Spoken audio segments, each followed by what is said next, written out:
1834년 4월 10일 미국 루지애나의 뉴올리언스에 있는 한 주택에서 화재가 발생합니다. 화재가 진압되고 사람들이 발견한 것은 쓰러져 있는 흑인 남성이었습니다. 남성을 살펴보던 구조대원은 그의 손에 채워진 족쇄를 보았고 그가 있던 방을 둘러본 순간 놀라고 말았습니다. 끔찍한 도구들이 방 안을 가득 메우고 있었던 겁니다. 사람들은 방 안에서 그동안 무슨 일이 벌어졌었는지 한순간 알 수 있었고 집주인인 마리 델핀 라라우리를 찾기 시작했습니다.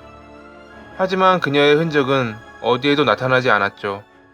1787년 3월 19일 뉴올리언스에서 태어난 마리는 1825년까지 3번의 결혼을 했고 앞선 두 남편의 죽음으로 많은 부를 축적한 여인이었습니다. 의사인 세 번째 남편 레오날드는 마리보다 훨씬 어렸기에 주위 사람들은 그녀를 능력있고 대단한 여성이라 여기며 친해지고 싶어 했습니다.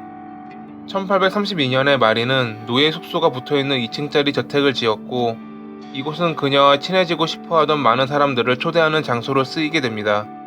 마리가 사람들에게 인기가 많았던 것은 많은 부와 사교계에 영향력이 있었던 것도 있지만 그녀가 노예들을 대하는 태도도 한몫했습니다. 그녀는 노예들에게 공손하고 친절하게 대했고 사람들은 그녀를 대인, 성인이라고 말하며 입이 마르도록 칭찬했습니다. 1825년에서 1834년 사이 마리의 노예 12명이 사망한 사건이 있었습니다. 사망 원인이 정확히 명시되어 있지 않은 상태에도 불구하고 사람들은 평소 그녀의 행실을 믿었기에 그저 전염병에 걸린 노예들이 사망했다 생각합니다.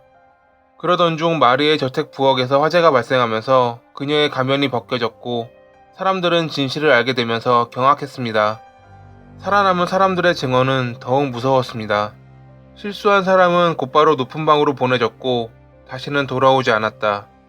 높은 방 근처에 다가간 사람 역시 다시 볼 수 없었다.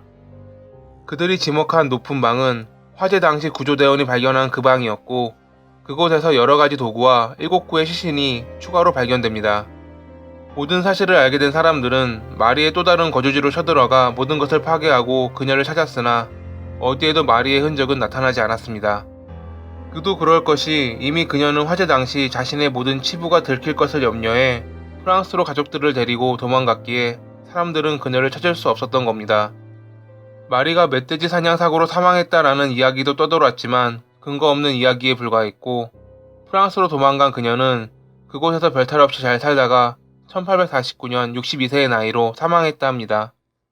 마리의 가족들은 그녀의 사망 후 뉴올리언스로 돌아오는 것에 대해 진지하게 생각하고 있다는 말을 하기도 했지만 이는 아직까지도 이뤄지지 않았습니다.